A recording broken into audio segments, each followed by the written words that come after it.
देखिए 8वां रूल हम देखते हैं। अभी 7 रूल हो चुके थे मटेरियल नाउन के, ये 8वां रूल है, उसे भी हम लोग देखते हैं क्या बोलता है ये रूल। देखिए लिखा है कि मटेरियल नाउन के शब्द का इस्तेमाल उस पदार्थ से बने हुए किसी ऑब्जेक्ट के लिए किया जा सकता है। मतलब क्या होगा इसका, जैसे देखिए मटेरियल नाउन से अगर कोई चीज बनती है तो उसका यूज उसके मतलब उस चीज से बने ऑब्जेक्ट के लिए किया जा सकता है। बेटर होगा हम ज्यादा एग्जांपल से देखते हैं इसको। देखिए एग्जांपल, देखिए ये मैंने पिछली क्लास में भी आप लोगों को बताया है कि ये जो रूल्स होते हैं ना, इनसे ज्यादा इंपॉर्टेंट हो जाते हैं इनके एग्जांपल्स, क्योंकि एग्जांपल्स के थ्रू ही हम इस रूल को समझने की कोशिश करते हैं। तो आप इन एग्जांपल्स को जरूर ध्यान में रखिएगा। क्या होता है कि जब हम एग्जांपल्स को ठीक से देखते हैं, जब देखते हैं कहाँ पे एग्जांपल में नाउन लगा है, कहाँ पे वर्ब लगा है, कहाँ एडजेक्टिव लगा है, तो क्या होता है कि हमें क्लैरिटी मिलती है कि हाँ ये वो रूल था, उसी रूल का ये एग्जांपल है। तो कॉमन एरर जब हम ढूंढते हैं, जब हम लोग सॉल्व करते हैं, तो वहां पे हम लोग को बहुत ज्यादा हेल्प मिलती है। देखते हैं ये example, the rebel was put in iron. The rebel was put in iron. इसका मतलब क्या हुआ, इस रेबल का मतलब होता है विद्रोही। जो लोग विद्रोह करते हैं उनको रेबल कहते हैं। तो the rebel was put in iron, यहाँ पे आयरन लोहे की बात नहीं हो रही है। मैंने अभी इस एग्जाम ये रूल क्या कहता है कि उससे बने हुए पदार्थ किसी ऑब्जेक्ट के लिए किया जा सकता है, उस मटेरियल नाम का यूज। तो यहाँ पे आयरन की बात नहीं हो रही है, जैसे यहाँ पे लोहे से बने बेड़ियां कह सकते हैं, बेड़िया, या आप जेल कह सकते हैं, जेल। यहाँ पे उसकी बात हो रही है कि जो रेबल था उसको आयरन मतलब लोहे से बने बेड़ियों में बांध दिया गया। एक और एग्जांपल देखते हैं,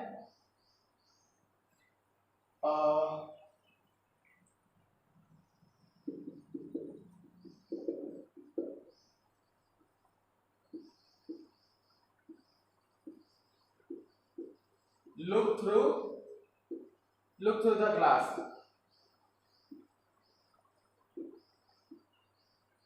ग्लास का मतलब तो आपको सबको पता ही होगा, शीशा,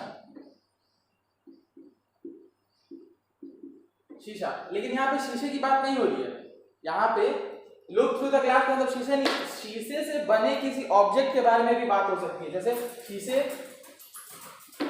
से बना कोई दरवाजा हो या खिड़की हो, उसकी बात हो रही है। मतलब खिड़की से बाहर देखने को बोला जा रहा है इस लाइन में। एक और एग्जांपल देखते हैं, the sharp steel, the sharp steel entered his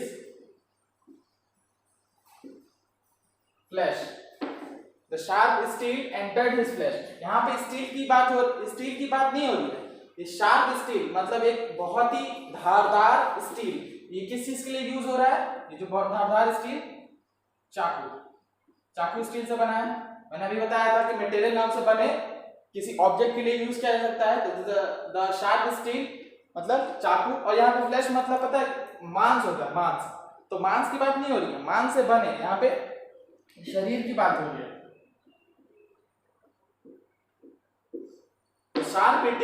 the sharp steel मतलब चाकू, एंटर्ड मतलब होता है प्रवेश करना, अंदर जाना, एंटर्ड हिज फ्लैश।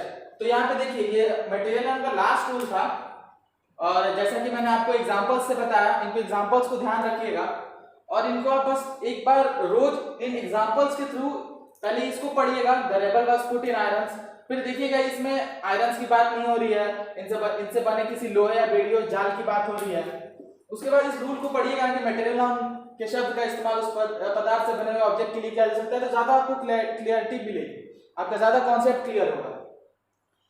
ये हो गया मटेरियल नाउन का। एब्स्ट्रैक्ट नाउन का कुछ इंट्रोडक्शन देख लेते हैं, ये एब्स्ट्रैक्ट नाउन होता क्या है, उसके बारे में फिर आगे उसके बारे में हम लोग डिस्कस करेंगे।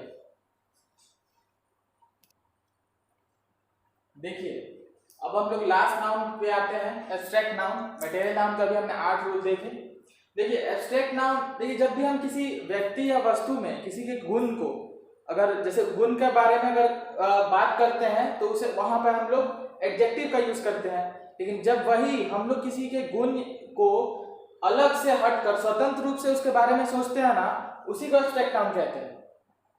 देखिए यहाँ पे लिखा है, जब किसी व्यक्ति वस्तु आदि में निहित किसी के गुणों के बारे में विचार करते हैं तो उसे एडजेक्टिव का प्रयोग करते हैं, परंतु इस गुण को किसी विशेष वस्तु या व्यक्ति से अलग स्वतंत्र रूप से विचार करते हैं तो उसे एब्स्ट्रैक्ट नाउन कहते हैं। एग्जांपल से ज्यादा अच्छे से हम लोग समझेंगे, एग्जांपल देखते हैं। देखिए वर्चुअस, VIRTUOUS, वर्चुअस मैन। यहाँ पे देखिए इस आदमी के गुणों के बारे में बात हो रही है, वर्चुअस। यहाँ पे वर्चुअस एडजेक्टिव है, यही यहाँ पे बात बोल रहा है, वर्चुअस यहाँ पे एडजेक्टिव। इसका मतलब होता है धर्मात्मा, कह सकते हैं धर्मात्मा।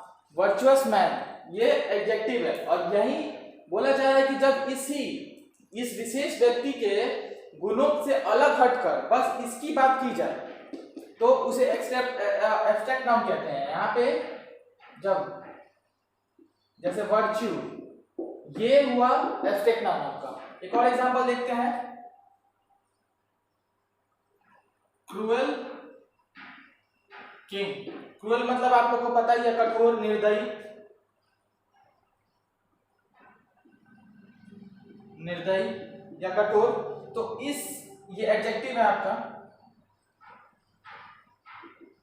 इससे अलग हटकर, मतलब स्किन की, देखिए स्किन के गुणों की बात हो रही है, एडजेक्टिव की बात हो रही है, इससे अगर अलग हटकर इसको स्वतंत्र रूप से देखेंगे ना तो इसी को एब्स्ट्रैक्ट नाउन कहते हैं। जैसे क्रूएलिटी मतलब निर्दयता, तो ये हुआ आपका एब्स्ट्रैक्ट नाउन। एक और एग्जांपल देख सकते हैं, रेड आइज।